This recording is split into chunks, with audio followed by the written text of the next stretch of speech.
If you look up badass in the dictionary, you will see a picture of Carey Lorenz, first female F14 fighter pilot. The people who tell you you can't are usually the ones who are most afraid that you will. You dilute your focus, you dilute your power. We never want to leave success to chance. This is the Curious CEO, and we are cleared for takeoff. Well, welcome to the Curious CEO. We got a great show lined up for you today. We got a great guest, and Carey Lorenz has an amazing resume, an amazing story.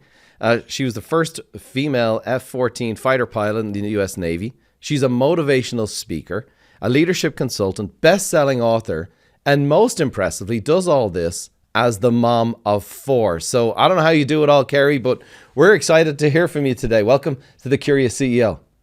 Oh gosh, I'm glad to be joining you today. And you know what? Some days I'm not sure how I do it all either, but here we are. Well, let's dig in. So listen, before we get into your amazing story and your journey, tell us, how did you go from a young girl in Midwestern America to the US Navy and the career that you have? Oh gosh. Well, similar to you, but just a generation or two removed. I actually come from a family of immigrants on my dad's side.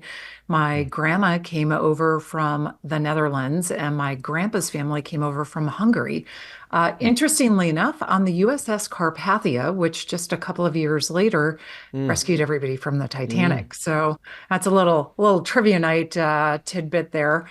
But I grew up, my dad served in the United States Marine Corps. And so my brother and I have a brother who's just a year older than me, grew up playing with all of his flying equipment and silk maps and helmets and all of that stuff. But because I do come from a family that came over here, we have a really long line of service with people having served in all the different military branches. So I always knew that I was going to serve in some capacity, but clearly I was drawn towards aviation. So aviation was always in my blood, but I didn't really think that it was going to be an option because I never saw any women that were flying. And I finally met a female pilot when I was about 11 years old. So I was like, well, maybe it'll be a possibility. And went to college and went through aviation officer candidate school. And next thing you know, I'm flying at Mach 2 with my hair on fire. So how lucky am I? Well, I was, we all, that last year, the Top Gun movie, was it last year it came out or the year before? And, Yeah. I don't care who you are, I'm an Irishman who became an American. And I went to that movie going, I'm not going to be that into it. I mean, Tom's like 60, something years of age and it's down the road. It was phenomenal. And Yeah. the character in that is Maverick. And, the definition, I looked up Maverick, what it meant. And it's an independent person who avoids conformity. I think that describes you. I mean, weren't you the only lady, the only girl on your ice hockey team growing up? I was. And again, my poor brother, props to him. He was just a year older than me. So just about everything he did, I wanted to do too, just to kind of keep up with him. But also, I'm wired about 49% to 51% that if you tell me I can't do something or something's impossible, immediately I go into a really, well, just watch me phase. So Yeah. sometimes I cut off my nose to spite my own face because of that. But I'm always up for a challenge for sure. Well, you sound like our audience. It sounds exactly like them. For But sure. listen, the time that you got into, you're flying a $45 million airplane at Mach 2, trying to land on a moving boat in the ocean. What are the lessons that you learned from that? And could you describe, because in your book, you do a great job on the first chapter. I was like, I felt my heart beating. And I think for a lot of us, we feel like that's the job of a leader every day. A lot coming on you, a lot at stake. What did that process teach you? Sure. So Obviously, I think, being in the cockpit of an F14 is one of the most demanding environments on Earth, no doubt. And I learned a lot of lessons about flying, clearly, but I think also about life and leadership. And as you alluded to, I've had the opportunity for the last 20 years to work with some of what I think are some of the world's best high performing teams. I came from that environment as well, but also with teammates and with individuals who, provide coaching opportunities.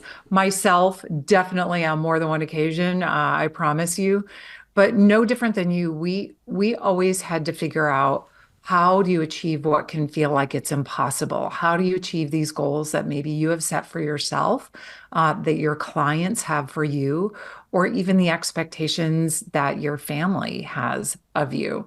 And what I found to be really true and very consistent, not only in my work in the last 20 years, but the research that I've done, is that the folks who are able to stay relevant, regardless of an external marketplace, have three really definitive personal characteristics. They always exhibit a lot of courage, i.e., they have the capacity, or they're working to build the capacity to feel the fear and go for it anyway. They are always working that tenacity muscle. Sometimes we interchange the idea of tenacity with grit, which, there are a lot of resources out there on how to build grit. I addressed how to build tenacity as well. The hitch is, though, it's really fun and it's kind of in vogue to talk about being gritty, until we realize being gritty feels like what that sounds like. And then it's not fun, right? Because it's not a comfortable feeling. But then also the third thing is that folks who can remain relevant and who are trusted always operate with a lot of integrity, i.e., we have the audacity to do the right thing in really difficult circumstances. But then, no different than what you are all trying to accomplish, how do you take these great strategies that you may have in place, or the plans that you're working on, and flip it into action? Maybe you're just starting to grow a team. Maybe you have a big team of agents that are working under you. But if you have this great plan, but you can't figure out how to execute on it, then it's just a binder full of great information. So how do you take this, your knowledge, your experience, your resources, and flip this into action?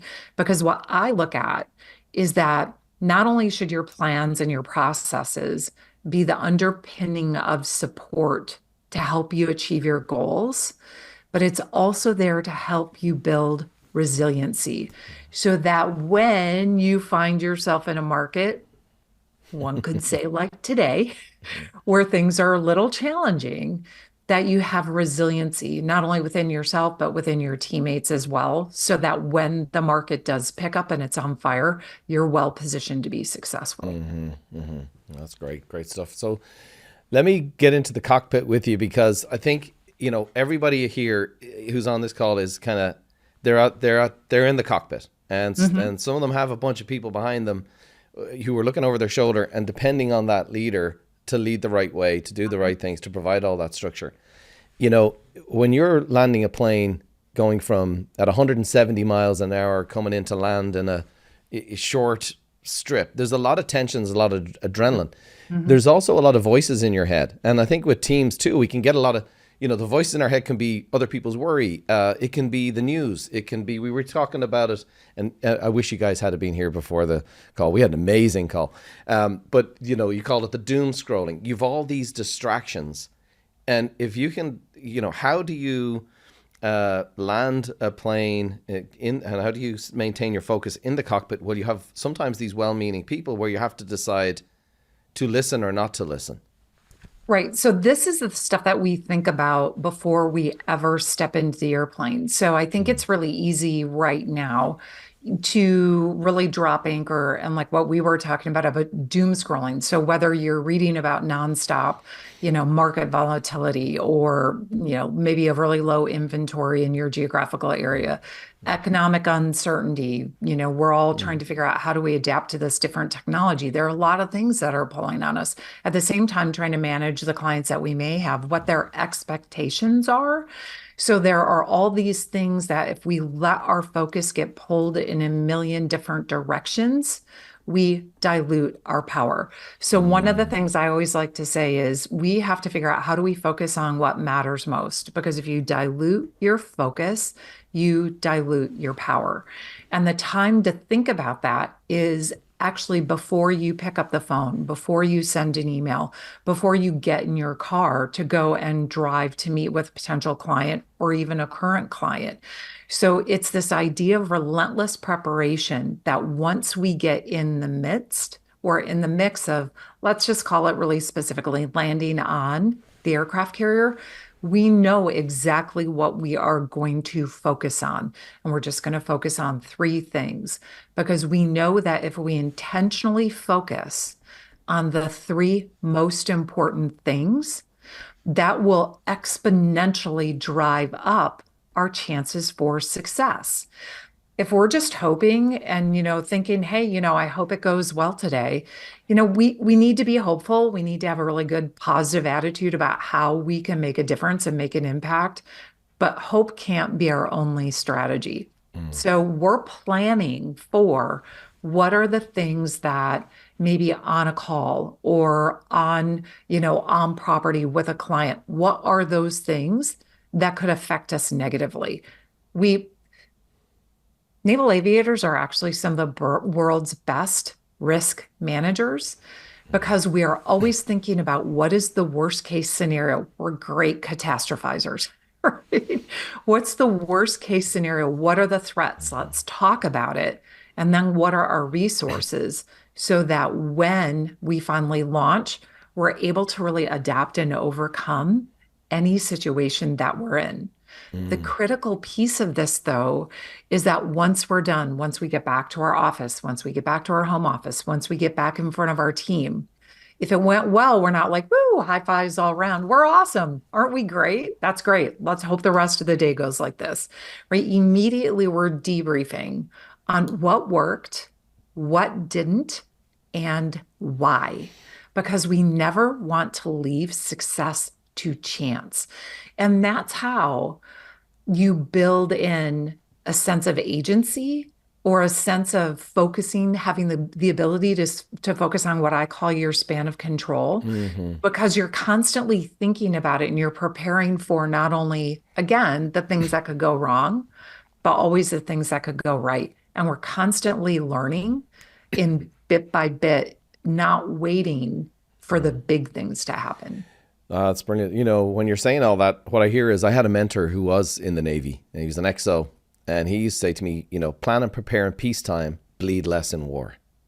And that's what I'm hearing you say. I mean, there's got to dealing with the fear when the conditions aren't the fear, when you can actually log into your frontal cortex and get out of your amygdala.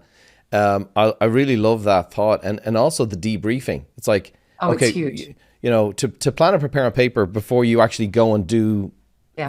the activities, pursue the goal.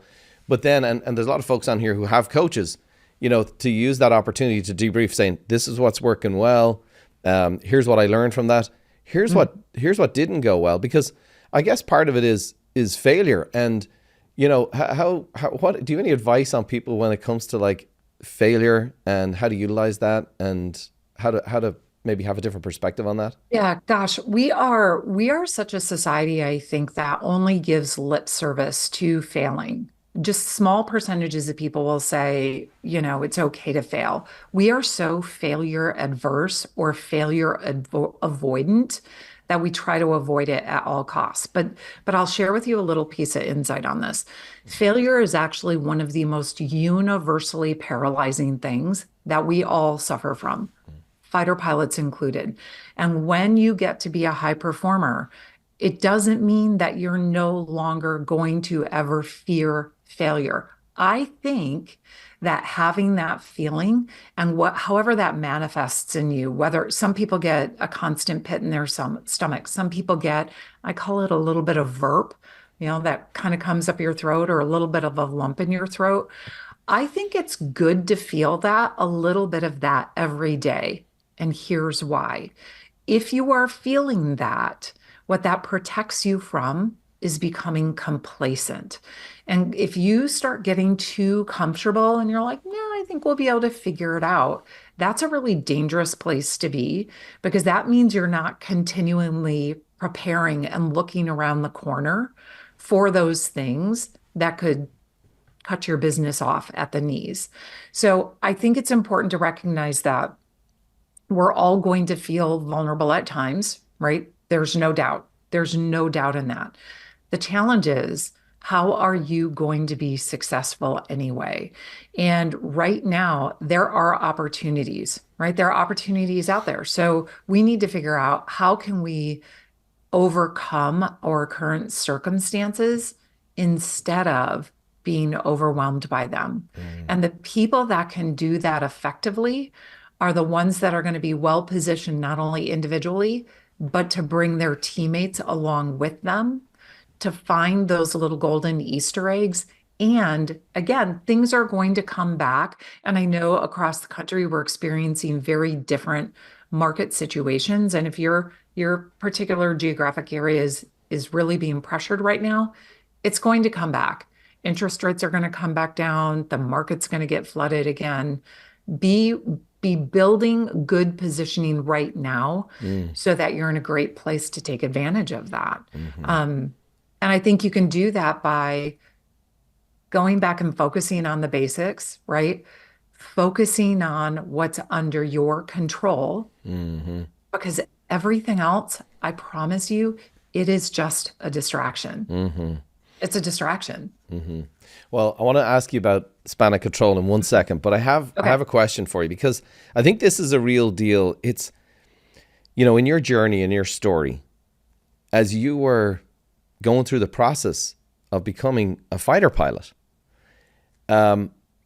sometimes we have people on our team who look like they're on our team, but they're not on our team. You had people who were kind of hoping you were going to fail. And sometimes in leadership, that's a hard thing sometimes when you have an onboard terrorist, a toxic person. And I think as tough and as maybe determined as we want to be, that's a very personal feeling. How did you deal with that as you were going, you faced a lot of adversity and people who did not want to see you in that cockpit. How did you deal with that? Gosh, that's a great question. And I think this is also where context matters because I grew up in the Midwest and I think it's actually really important. And again, come from a family of very stoic immigrants. So the way I was raised is you work hard, you don't complain, you show up, you just keep going. It doesn't matter what's happening. And also, you pair that with the very idea of what do we hear professionally a lot? Your performance is the only thing that matters. Nothing else matters. Well, I'm going to kind of call BS on that because where that actually impacted me negatively was I didn't realize how important it was to figure out very quickly who was working against me. Because I legitimately thought, well, as long as I perform well, nothing else matters. As long as I just work hard and keep showing up, nothing else matters. But if you have what I call cave people who are citizens against virtually everything, and you know who they are, if they are on your team, the first question I would ask myself is this a coaching opportunity, right? So this is a little different because the power structure is a little different. I would look at it and go, is this a coaching opportunity? Is there something I haven't given them that they need, which is why there's some pushback? If it's a coaching opportunity and you can change where they are, awesome. If it's not that, I think you have to figure out whether or not they should actually be on your team. If it's somebody external to your team who is maybe a competitor, who is actively working against you, maybe putting stuff out conversationally that's not true about you, you either need to figure out very quickly how to manage that and get ahead of it, or simply say, you know what, that may be their perception, it's not accurate. And then you keep going. But I think putting your head in the sand, which is what what I did at first. Because again, I'm like, as long as I work hard, nothing, it doesn't matter. I don't have to address it. My performance will speak for itself. That's not always true. Mm, Sometimes you do have to address it.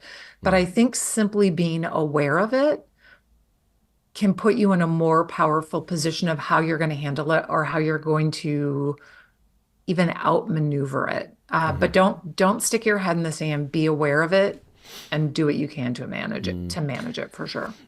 Well, and what I'm taking away from what you just said there was, don't you take your power back.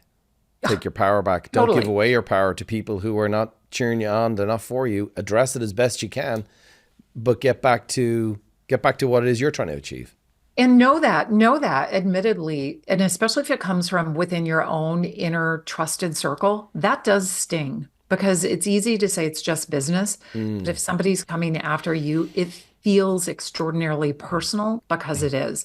And if something really damaging has happened, even one of the things I try to share with my kids, I'm like, don't avoid it, don't hide it, don't try to numb it. If it's really bad or has had a catastrophic impact, take 24, 48 hours. It's okay to be a little mopey. It's okay to feel sorry for yourself.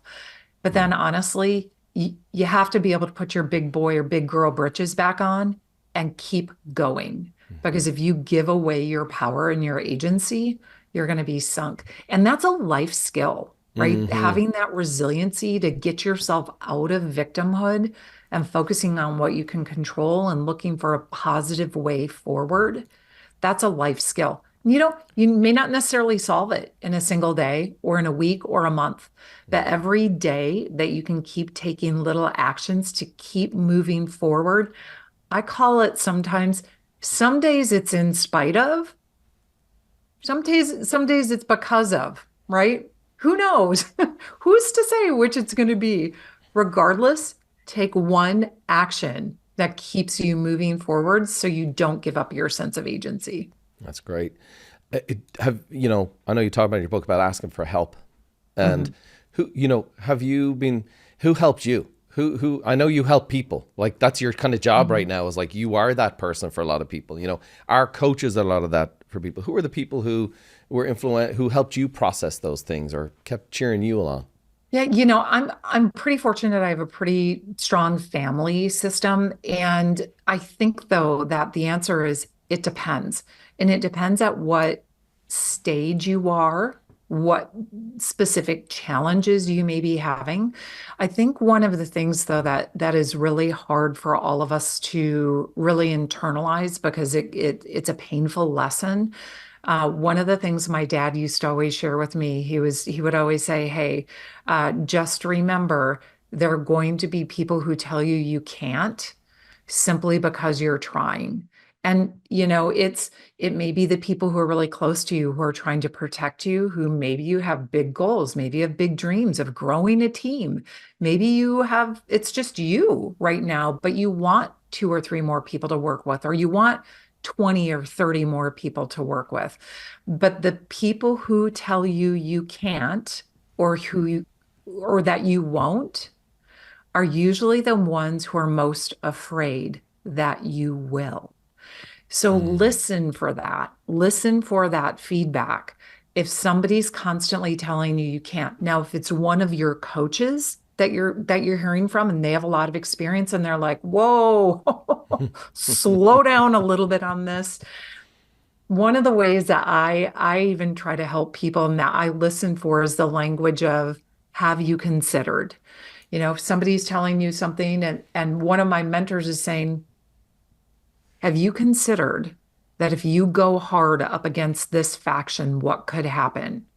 And if I'm like, yeah, I have, and they're like, you, what is the old saying? You may win the battle, but you're going to lose the war. yeah. It's pretty sage advice coming from a mentor or somebody who has Mm, experience, right? You yeah. might get this one good win. Oh my gosh, yes. Let's give a great thumbs up on that. So it's having those mentors along the way in different Mm, phases who have that experience that they can act as great guardrails to when you want to push back on a system or do something maybe a little too aggressive or too bold or too aspirational that they're like, let's And Hold on a second. Let's make sure we're taking each and every step along the way so we don't all of a sudden find the yeah, floor dropping out from underneath yeah, no, us. that's great. I'm here. I think what I'm hearing you say there is the fact that you're having people who are really vested in you in a way that they want to see you do the I can. Yes. And Yes. there's a scripture that says, the wounds of a friend are better than the kisses of an enemy. And all these pictures you see behind me on this wall are people who have helped me and spoken into my life and my journey. Mm-hmm. And Zig Ziglar, you say, have a wall of gratitude. Have a Ah, wall of gratitude of the 100%. people who you're most thankful for. Because sometimes I look at these people here, and one of my mentors is up here, Stephen. He passed away and I did his eulogy. But sometimes I'm sitting in the office and I'm trying to process a challenge, an issue. Maybe it's an internal struggle. And I'm like, what would Steph say about this? And I'd Mm-hmm. reflect on the Mm-hmm. conversations that I had through specific issues. And it always comes back to a good principle. So, yeah. Yeah. Well, thank you for that. That was great. Yeah. Well, and hey, Mhm. just real quick, I just want Yeah. to, and why this matters too, that because you were asking how I even navigated it and managed it. One of the things that I was always really, really clear on, and that most people don't understand or have never heard the history in the US. During the 40s, we had about 1,200 women Air Force service pilots, the WASPs, who flew every airplane in our inventory, trained all the men how to fly, did maintenance flights, training flights, everything. They simply did not fly over in combat. But once we won World War II, they were told to put away their gear, never speak of their service again. Thank you very much. Go on and be wives, and moms and sisters again. So when I was going through challenges, all I could think of was, I am standing on the shoulders of the women who came before me. So if they can do it, I can do it. And that kept me exceptionally grounded. When you are standing on the experience and the shoulders and the wisdom and the tragedies, even of the people who have come before you, if you're open to listening, if you're open to coaching, if you're open to staying humble and constantly learning, almost anything is possible. But that was my wall of gratitude, if you will, Mm, is mm, knowing that those women tried to kick open the door before me. And I had a really big obligation to pick up that baton and keep going no matter what. well, you've done it. You've done that, and you're pioneering the future. I was telling my daughter about you. I was telling her she's 21. I was showing Mm. her your resume. She goes, "Man, Mom, she's a badass." Oh, I'm like, "Yeah, I think that's what she is." You've written this great book, Span of Control, and we've alluded to it, and I know we've hit on some principles here. Is there any other pieces that you think that you could share from the Span of Control that are really relevant right now that would help our audience? yeah. So I think so. The three big things are understanding what is it going to take to focus on what matters most. The folks that I coach and even individually myself, I always grab. This wasn't the color I wanted to grab. I use a 3-inch post-it note, Hmm. and every day before I open up, my cell phone, my laptop, I write the top three most important things I should do. You don't get five, you don't get seven, you get three. And I just flop it on the back of my phone, on my desktop, whatever it is. The reason I do that is because when the distractions and the overwhelm hit, which they will most days, it drives my focus back to what I've already intentionally decided were my most important things. And then I establish a quick plan, right? What are the things I'm going to do? But the third thing is always be working to communicate what's possible. A quick piece of data or research or a number I want you to be able to remember is right now when people are really overwhelmed, which is ourselves, our teammates, our clients, our potential clients, we have lost the capacity to remember or hear 80% of what somebody is telling us. 80%. So in the past, if you sent out direct mailers, right? Just know you might have to increase the frequency of that.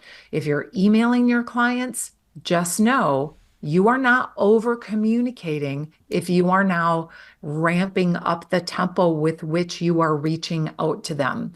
If Mm, you want to sit and call people, probably not a bad deal. They may not listen to your voicemail today, but they will 6 to 7 days from now. And they'll be like, oh my gosh, I can't believe they were just checking in just to say hi, right? Or I hope you still love your house. And it's right now, the thing that you can double down on is the communication piece and continuing to build trusting relationships. AI is not going to replace a trusted relationship, right? You have to be reaching out to people. So the communication piece of it, I think right now, if you focus on your span of control, focus on what matters, build a plan for success, and communicate what's possible. It's those touch points that we have control over that will, I think, 100% guarantee your success if you are continuing to build on the foundational elements of a great business. Well, thank you for building my business plan on my next 7 leadership meetings. This has been fantastic. No, that's brilliant. We're going to have you at our leadership conference September 26th and 27th at the Biltmore, Arizona. We're so excited to have you. What are a couple of things that you hope the audience walks away from hearing you talk in September? So one of the things I'm really excited about is this idea of bold, fearless action drives success, right? Without action, the rest of it doesn't matter. We have to partner that with, though, making sure that we don't allow ourselves to become task saturated or task overloaded, and that we're taking the time to debrief, right? Again, going back to figuring out very quickly what's working, what's not, and why. But the bold, fearless action, when you have great coaches available to you, the chances are definitely much higher that it's going to be right action, not just activity, right? So bold, fearless action is going to drive success. 80% is going to be good enough. Doesn't have to be perfect, right? We're not looking for perfection. 80% is good enough for you to meet 100% of your goals. But bold, fearless action is what is going to drive success. Brilliant. That's fantastic. Well, I'm going to be there, and I'm going to be have my workup open. I'm going to be taking notes. So listen, you're brilliant, absolutely brilliant. And for those of you who haven't had a chance to hear Carey speak, she is a world-class speaker. She's so fun. And what I love about Carey is this isn't theory. This is real world stuff from her experience that we can all relate to. And Carey, I really appreciate you being on today. Are you okay hanging on for a few minutes? We have some of our coaching clients who want to maybe have some questions for you. If you're good hanging on for 20 minutes, we'd appreciate it. For everyone else, I would highly encourage you to pick up a copy of Span of Control. I think it's so timely, so needed, so valuable, and it's going to help you lead very, very well at this time. And at the same time, while you're there, add to the basket Fearless Leadership, because I think taking the action in the face of fear is what we all need right now. So 2 great books. Check out Carey Lorenz. Go to her website. Check her out on social. She is awesome. So thank you again. We'll be back next month for another episode of The Curious CEO with my guest, world-renowned speaker, Julian Treasure. Now, Julian is a communication expert who will give us strategies and tips on how we as leaders can enhance our speaking abilities. So until next time, stay curious, my friends. Thank you for joining us on this month's Curious CEO. If you're ready to take your leadership to the next level, maybe it's time for you to work with a Buffini certified leadership coach. Our coaches will help you identify and leverage your natural leadership style, develop a strong organizational culture, improve recruiting and retention, and increase the profitability of your business. And among the benefits of our leadership coaching membership is a backstage pass to the Curious CEO that allows you to ask your questions directly to Dermot and his amazing guests. If you'd like to see if Buffini Leadership Coaching is right for you, schedule your complimentary leadership consultation using the URL on your screen.